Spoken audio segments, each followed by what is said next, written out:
Yeah, me, you, your mama, and your cousin too, all enjoying the Sixers Talk podcast brought to you by Wilmington University, Wilmu Works, Danny Pommells, Amy Fadool, Ben Barry, our producer in the cut, making things happen. Noah Levitt cannot be here. He is covering the Phillies in DC, so he is on the road. So we are pleased to be joined by Mr. Marc Jackson, yes, Mr. Temple University, Mr. Roman Catholic here in the flesh. How are you, sir? How y'all doing? I'm outstanding. How are you guys? Love Bro, it. we have not heard from you in a while. Haven't seen you in a while. He's been on world tours. Yeah, back in Turks and Caicos again. Yes, sir. On vacation. Charles Clarkley made an appearance as you were filming. Mark, I got to tell you, Danny sent me that video, and he's like, "Tell me this isn't his swing." I was like, "Come on, you really think that's John Clark's swing?" Nah, John was working on something, but it was right down the middle, though. He was just working on his swing. You don't normally swing like that. He was working on his swing. It was a bomb right down the middle. But yeah, y'all know good teasing him like that, though. It's too good. It's too good. The Jet 2 Holiday audio on that kind of took it over the top for me. That was too funny. Cross and Broad picked it up. Charles Clarkley, too funny to me. That's good stuff. But I'm burying the lead a little bit. Yeah. Well, of course, the Sixers schedule is out. Before we get to this, though, Amy, we got Sammy going for what in the summer league? 57. Did I see 57? How many did Sammy go for in the summer league, bro? All casual. He acquired 57. He acquired 57. 57. Did you see the caption? Did you see the caption? It was like he drops 57, but he still can't get past his dad. Facts. I mean, the truth will set you free. I mean, I don't know if Marc Jackson ever hit the 57. You ever hit the 57 on the mark? In high school? Nah, in high school, I had 40. I never had 57 though. That's a little too much. I let anybody else. I'll let everybody else eat too. You know, I ain't gonna eat it all. I'm gonna share with anybody. Bro. Sammy didn't have no problems. He said, "You know what? Y'all gonna give me these chances. I'm gonna take them." The balance, the casualness. VCU good to see. bound. Yes, VCU bound. Yes. Sammy Jackson. Good to see all the vibes going well in the Marc Jackson household. Mark, we are here to talk about the Sixers schedule, as Amy mentioned. And of course, we got some preseason Abu Dhabi games coming up for this team. Yes. Before Still trying to get a flight. Still trying to get a flight to join. Yeah, right. Trying to get out there. But we got a lot going on with this slate. The Sixers playing 16 back-to-backs, tied for the most in the league. So they said, you know what, Joel Embiid, you may not be playing back-to-backs anymore, as you said, but we don't care because we're just still going to schedule them on the slate. Exactly. The season starts October 22nd. In Boston. They don't play a home game until they return on that Saturday against Charlotte, and they start camp October 1st. January seems to be a watershed month for the 76ers, their longest homestand of 6 games and one of their longest 5-game road trips. They have 2 5-game road trips on the season. One of them bleeds into January as well, so that is something to keep an eye on. But listen, let's start with the Joel Embiid conversation, Amy. I mean, we know this guy is on the mend. We know he might not be ready for training camp. And then the NBA just smacks him in the face with these 16 back-to-backs and a lot less national TV games for this 24-58 76ers team. What stood out to you in that regard with the fact that they're not doing them any favors with the amount of back-to-backs? And on top of that, the national TV games are way below what they used to have. So last year they had 21 total nationally televised games. Now that does some of those were what we would call side by side. So Mark and I would still do the pre and post because TNT would have it, but we would also broadcast it here on NBC Sports Philadelphia. Of course, they started with more than that, and they gave away 4 or 5 at the end. The Mavericks game, the Knicks game come off the because top they of my were head. so bad. They were like, they're not going to put that product on, which I get, especially the Mavericks Sixers game. No one played in that game except for Quentin Grimes. So, but we were talking about it. Like, I don't know that any of these. So you go 21 to just 14 national TV games. So that's a big step back. But the way that it's structured now, and there was a great graphic that's put out there. I think I retweeted it, but I'm sure someone else has too, where it has like each night, right? So like in the NFL, you have certain nights, like Thursday night football, Sunday night, Monday night. The NBA is doing something like that. They want to have basketball on every single night so you can see where it is. I thought it was a really good graphic, right? So I'm going to pull that up because I think that was Vince Goodwill. Yeah, that it was had like that. Prime. It's on, NBC's Tuesdays. Prime is when ABC is Wednesdays. Prime is whatever Thursdays. So there's different ones like that. But I don't know that. So Amy, NBC, ABC, Peacock Sundays. Yes. Mondays, Peacock exclusively. Tuesdays, NBC and Peacock. Wednesdays, ESPN. Thursday is Prime. Friday, Prime or ESPN. Saturday, Prime or ABC. So there'll be a game. There'll be an NBA game on which I like that they've tried to take ownership. I also love that NBC is like Sunday night. You're going to watch something on one of our airs. You're going to watch football on our air. Or watch basketball on our air. And we're getting Charles Barkley, Ernie, and them. They're with ESPN on now, ESPN. so you'll still get them. Though, of course, why would you watch them when you could watch Mark and I? But the thing is, I mean, come on now. Well, it seems like there's no overlap though. If they're with ESPN, the nights that Peacock or NBC I don't think shows we're going to it, have they these don't side by side. Yeah. So, Mark, like obviously we side by sided with TNT last year. You never side by side with ABC or ESPN. So I don't know if we would side by side with the Peacock because that's a streaming service, and it seems like the way that everything's going, right? They want to push everything to streaming, which is fine. But it's, to me, that's kind of strange because I think at the end of it, of the 21, only like 11 or 12 were actually national television exclusives for us. So we still had like 71 or 72 broadcasts, I think it was 71 total broadcasts that we did, right, for NBC Sports Philadelphia. So I'll have to talk to Lindsay Heiser, our traffic. She controls all the incoming and outgoing, and she'll have a great grid that we'll have to set up. But yeah, to me, the first thing that stuck out was definitely all the back-to-backs. I counted those up, and I just thought the most they're tied with, and the other teams they're tied with, only one was a playoff team. So I understand the schedule. Wow. Denver was it, because the other ones are the Suns, the Wizards, and the Hornets. And obviously the Sixers were not a playoff team last year. I just thought that was really tough. And then another thing I looked at was those big gaps. Mark, remember how we had that big gap in December because of the cup games, and then they kind of front loaded the schedule, and because of that, we really got crushed on the back end. It was like 4 games a week for the last like 2 months of the season, it felt like. So that was 4 or 5 weeks. Yeah, remember that? It was like 5 weeks where we had like 4 games every week because they had backloaded the schedule so much. So I kind of looked at those things, that same kind of vibe with the cup. You know, you're going to play on the 7th and maybe the 10th and then like the 16th, and then maybe one other game, and then you'll have no game between like the 17th and the 16th and the 19th. So they're trying to space that out a little bit more, I think, which was better. But yeah, I just thought like the back-to-backs and then the no gap in December was helpful because they backloaded that schedule a lot last year. And they start the Emirates Cup group play on Halloween early. Right. This is like what, the 6th game of the season, 1, 2, 3, 4, 5, 5th game of the season, and Halloween, the Boston Celtics. Listen, I am intrigued and excited to see how people show up for a Halloween 76ers game here in South Philly. But because it's against the Celtics. And it'll be interesting to see the version of the Celtics that they are putting out here, particularly with the fact that they have so many injuries and they're dealing with the Jason Tatum stuff and how they look here and who's on the floor for the 76ers as well. So that those first 5 games, you play Boston twice. That'll definitely be interesting and will prove what is going on with both teams. But I mean, will it prove it? It's October 31st. You know what? But it'll prove what? I am all about a fast start, man. I just listen, you know, you're doing all this traveling, you're trying to lock in and meld together. How you come out and show up in those first 10 games, I think is important. Well, I think that goes back to, and Mark, you can attest to this. Like, yeah, you want to start fast, but you know, we all read what Joel Embiid said in that ESPN article, and then we heard what Nick Nurse had to say. Like, it doesn't look like he's going to be ready for training camp. Not that we were surprised by that based on what Joel Embiid said. But Mark, if you could pay the piper ahead of time, like right now, and say, all right, you're not going to get Joel Embiid for October and maybe part of November, but that means you will get him in February and in March and in April. Like, would you pay the piper early to backload it for you?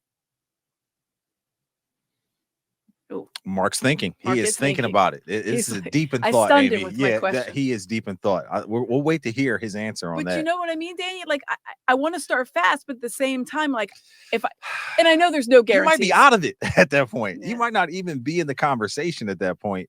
Mark, did you hear Amy's question? Ask the question again, Amy. I'm sorry. Yeah, so we know Joel Embiid's not going to start for training camp, and there's probably a good chance that he's going to be late to start the season. So if you could say, all right, we're not going to get him for October, which is limited. We're going to probably not get him for most of November. We'll get him for part of December, but you'll get him for you. I can guarantee you, this is in my scenario. I can guarantee you get him from the majority for the second half of the season, meaning January, February, and March. You can get him for those parts of the schedule. Would you do that right now? Absolutely will. I mean, because now I'm at the point, Amy, where listen, if y'all know, I used to refer to as Joel as the biggest, baddest man in the league. I can no longer do that because in order to be that, you got to be to play games. And it's like, now we need to buy time. We just need to buy time because he's made it clear in a wonderful article was written, like, I felt like I was forced to play early. I'm not going to do that this time. So my instinct was like, oh my gosh, you still that bad hurt now with the season coming up around the corner? So with that being said, listen, if we can get Joel healthy February on, I'm just fine getting him healthy February on. Now with that being said, we got to make sure everybody's carrying their water and chopping their wood so they can keep us in the flow in the playoff hunt. We can't say let's barely be out of it, and when Joel comes back, we can move up. No.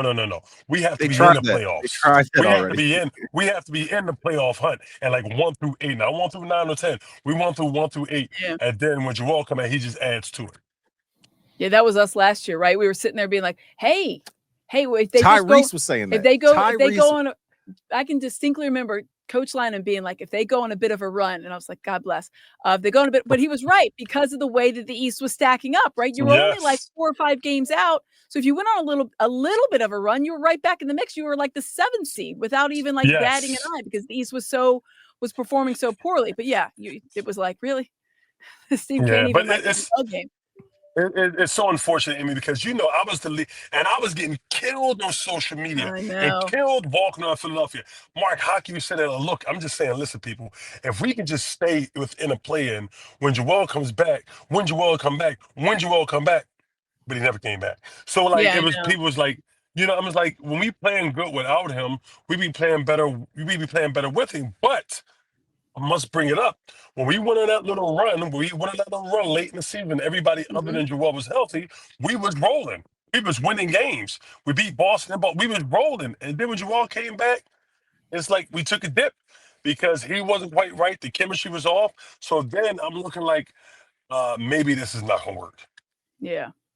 You played Boston 3 times in the first 11 games. You don't play the Knicks after the new year. And then, you get Cleveland as well in that first stretch of games. So you talk about, I'm talking about starting fast. Like all of a sudden. Hey, don't overlook Orlando. That's a great point. Season. That's a really good Orlando Magic team that got better in the offseason. Yeah, definitely. They picked up whatchamacallit from the Grizzlies, whose name is slipping my mind. The guard with the muscles. Who am I thinking about? The guard with the muscles. Yeah, plays defense, shoots a good 3. Desmond Bane? There you go. Desmond Bane, yes. I don't think of him as muscles. Mark, Desmond Bane, you would think the muscles, the flex, no? I think that's because it's like... Yeah, I'll go with he's stocky. He's a stocky guard. He is stocky. Yeah, okay. That was funny. But yeah, so I'm talking about starting fast. Like all of a sudden, you're 4-8 for the first 12 games and no Joel Embiid. That's no fun. But nonetheless, Amy, I see 1, 2, 3, 4, 5, 6 prime Peacock games. So we don't have to worry about people. I can hear them now. Where's the Sixers? I can't find them. What channel are they on? Like I can hear them now. So it's hard for me to like. I used to sympathize, and I do somewhat still. But in this day and age, with streaming, everything is streaming. Almost everybody I know has a smart television. Like I get it, but almost everybody has some form of a smart TV where you can find those. It's still. That's still a lot of work, though, Amy. That's still a lot of work. It is. Well, the reason it's work is because we all are like, we like to watch other stuff while we're watching the game. So we've all been there when like you're watching like say an NFL game on Amazon and you're like, well, now I want to see what the other games are doing. So you have to switch out of that. Like that's annoying. That's true. That's what's the annoying part. Ruining your multi-screen experience. Well, then I just have like multiple televisions and that's just called a sports bar. Gershon Yabusele, Tyrese Maxey said he's already talking trash and trying to rub it in his face like Knicks over the Sixers. January 24th is the first time they will match up. Are the Knicks the second best team in the Eastern Conference behind Cleveland, you think? Yeah. Yeah. I mean, I don't know. You don't want to say that? You're reluctant to say that? I am a little bit. I mean, it can't be the Pacers, right? Not without Tyrese. No Halliburton. Right? So, and it can't be the Bucks. So, Mark, what you think? I don't know. Are you willing to go against Giannis? Like, do you really to count Giannis? Beyond him. I hate Doc Rivers. I do not believe in him. Wow, 100%. All right, hate. Okay, tell us how you really feel, Danny. Wow. Yeah, right. I love the way he was a voice for the league during COVID. I love the way he is up the breast on social issues. I love that he has that persona. You like his hair too. Bald is beautiful. Well, yeah, really. Like, but I don't believe in him. Do I want to bet against Giannis? No, I like Giannis. I think even when Giannis was going and he was in his prime, and Joel was playing well in his prime, he's currently in his prime. Do you know what I mean? Like when their team was like fully complemented, Joel handled him pretty well. And now I'm not saying Joel can do that because we don't know what Joel looks like, but I think that they are susceptible. And when they don't have Drew Holiday out there, and now Damian Lillard, like, I do wonder where some of their scoring will come from. Giannis is incredible. Giannis will get you 30 points without even batting an eye. But the problem is their secondary scoring really has taken a hit. And I know they took a hit without Drew Holiday and they had Dame obviously defensively. And you saw what happened there. Now neither of them. So it's hard to ever doubt Giannis, and I will never. I think they're a playoff team. He literally just wills them into at least a 5 seed. I think the Magic are a very good team. I think, once again, you might have to look out for the Pistons. I don't think they're the 2 seed, but I think the Pistons are a playoff team because they have a very young core that's only going to get better, having a great experience last year. So, I mean, I think I would give the Knicks the second as far as like in a ranking in my head. I do like that Magic team a lot. I don't know if I'd vault them up to 2, but I want to say 2 is lofty. 2 is lofty, but the East is not very good. But we saw the Knicks rise to the occasion. We saw their fan base be reinvigorated. True. So all of a sudden, the Garden might be back. It's better when they're good, but they have a new coach, and I don't know.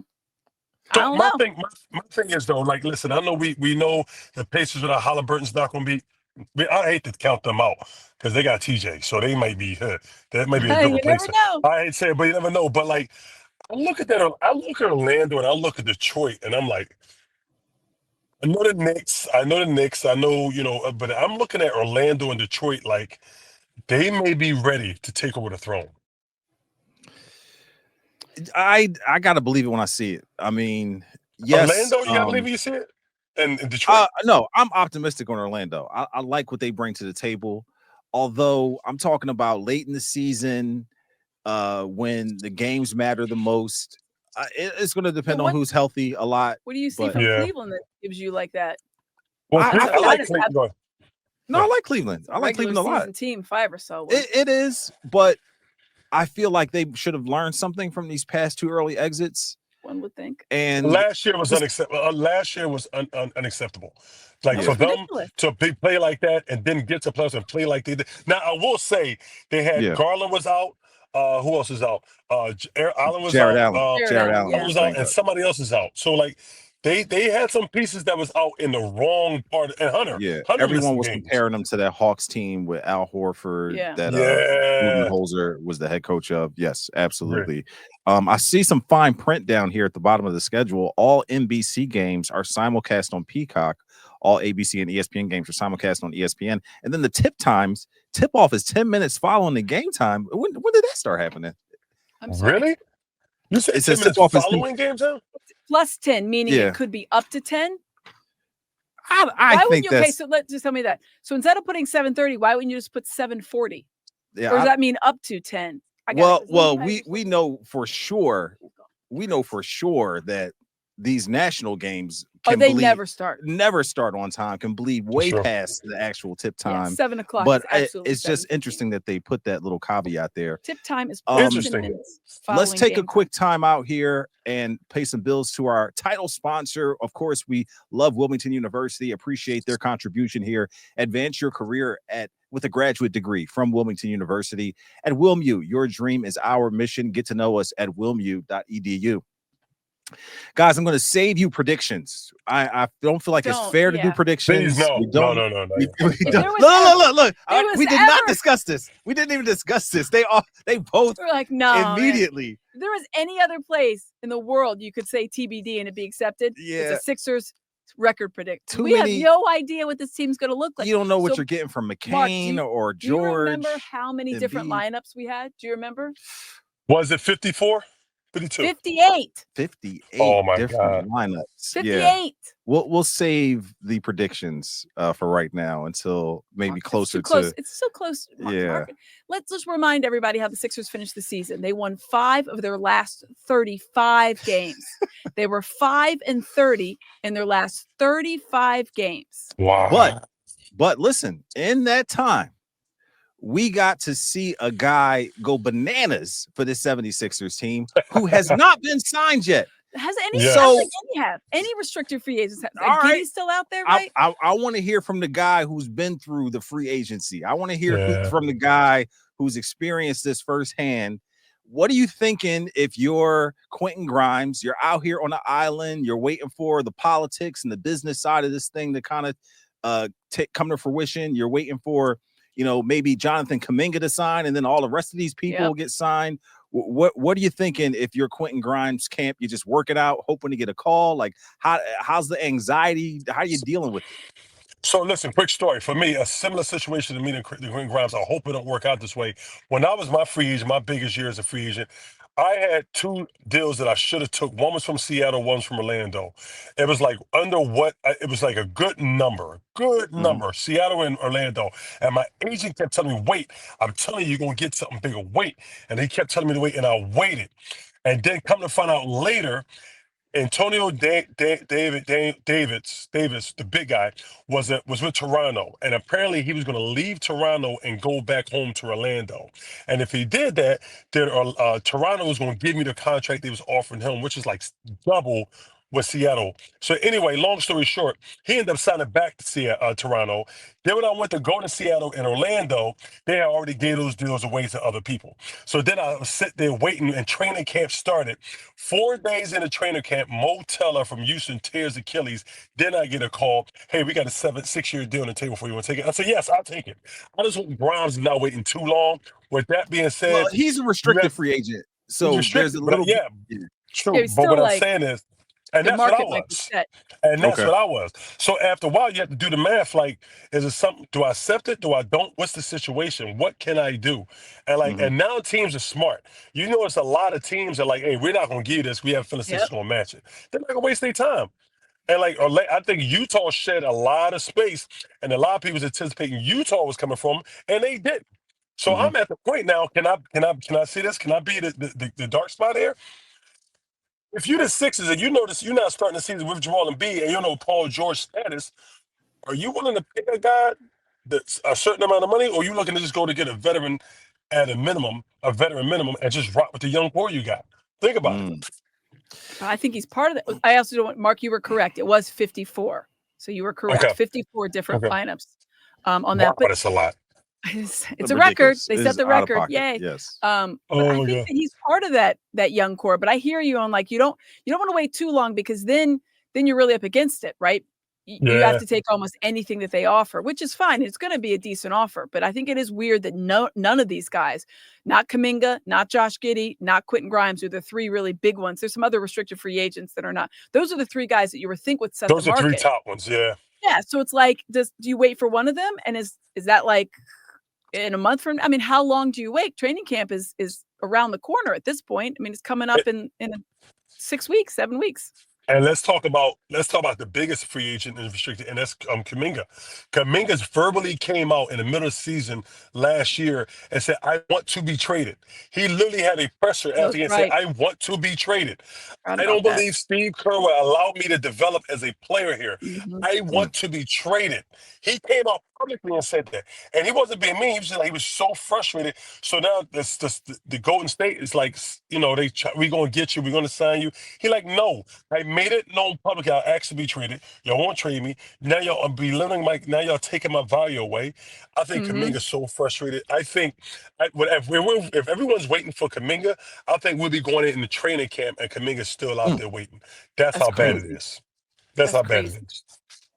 But if he's restricted, though, he can still show up to camp, though. You know what I'm saying? Like, yeah, but no, he's like, I don't want to sign that deal you offer me. I don't want to sign it. Make a trade for me. Trade me. And they say, like, no, we want you part of it. He's like, I don't want to be here. I don't want to be here. So it's like, I'm telling you, I think that's going to end up going in training camp. I really do. How do you think that reflects on the Quentin Grimes situation? You think he would take a similar stance if he wouldn't show up? If they don't do something new? Respectfully, he's a great player. He played great for the Sixers. That was his coming out party, truly showing he could do more than just 3-and-D. But Kuminga's on a whole nother level. I think Kuminga's the top free agent left out there, and Grimes is like, well, I want this money, and he's like, we're not playing hardball with you like that. And the longer somebody else offers you something, right. Exactly. And because no one else has offered any of these guys. And Maury told him, like, just go, okay, fine. Just go out and get something else and we'll see if we can match it. Nobody else is going to offer him nothing. So that's the thing. Yeah, you wonder what the deal would look like for him. I would think like a 3-year 30. What? Did you say 80? 3-year 80? Listen. For Quentin Grimes? I think he wants more than that. Is Steph Curry I think he wants more than $400 million. I think he wants more than that. He'll get like $12 million a year. Well, the Sixers are $10 million below the cap. They're $10 million below the cap. There you go. There's your money, guy. But here's this caveat with that. If you Kuminga, if you're a Grimes, you're looking at the situation like, okay, I was able to show what I can do because I have ample playing time. I had the green light. Like George Niang told him, where you gonna be when anybody get there? So he like, I know if I go back there with Maxey back, now they got VJ McCain. I know I'm not going to be able to get that volume of shots. So I need to get that money now because I'm not going to be put in a position to get that much value of playing time to warrant that money again. This is like his last haul if he's with the Sixers. That's just like this. Maybe I shouldn't be with the Sixers and go somewhere else so I can get that volume of shots and the amount of playing time. But he's in a situation like he's only coming back to Sixers if he get the money. If he don't get that money, he's like, I'm not going to be put in that situation again with the Sixers. What is he, 24? 5. 25? Yeah, 3 years 80 does seem a little crazy. 3 years 80? Yeah, all right. 80 million? 3 years. Do the math on that. 58. That's just under like $30 million a year for 3 years, Quentin Grimes. 3 years. That's what he wants, Amy. That's what he wants. That's almost $20 million a year for Quentin Grimes. I think I saw 110. Mark, man, you got to come back. They're just handing out checks. Handing them out. Listen, a friend of mine who's a college coach, like, hey, big fella. Hey, it's time to get back on the track, man. Yeah, get you a couple more years. Get you a couple more years out there. I'm like, yeah, good point. They're handing out money.